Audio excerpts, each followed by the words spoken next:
I think it's a great year to have breast implants. I think, number one, the trends in breast augmentation are going in a direction that I'm quite comfortable with. Smaller implants, smaller breasts, natural looking breasts.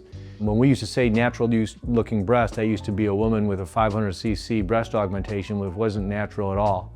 But there is definitely a downsizing of the implants. And if you just think about the amount of patient's tissue to the amount of implant, the more tissue you have relative to implant, the more natural it'll look, the better long-term outcome you're going to have. So I think the general trend, people who are we call yoga breasts, if you will, being smaller, I think is very good, and yet the positive outcome of being able to be comfortable in a bathing suit, looking good naked, being comfortable in bras is still very beneficial to patients. Secondly, I think that there are innovations in implants that make us think once, twice, and three times about what we're using. There's a new implant on the market that has claims that they're better.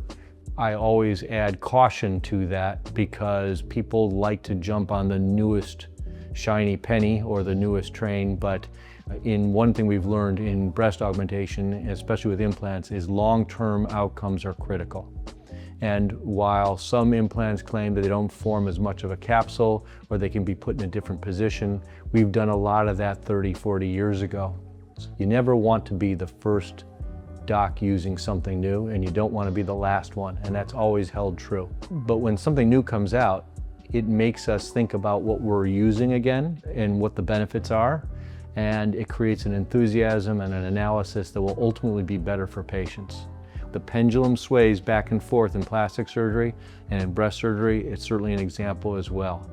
And the emphasis now more on newer technology, newer implants, and even potentially a different way to deliver that implant. Those are good things. For me personally, I want to see data over years because implants are a long-term commitment, and therefore we should be making long-term decisions.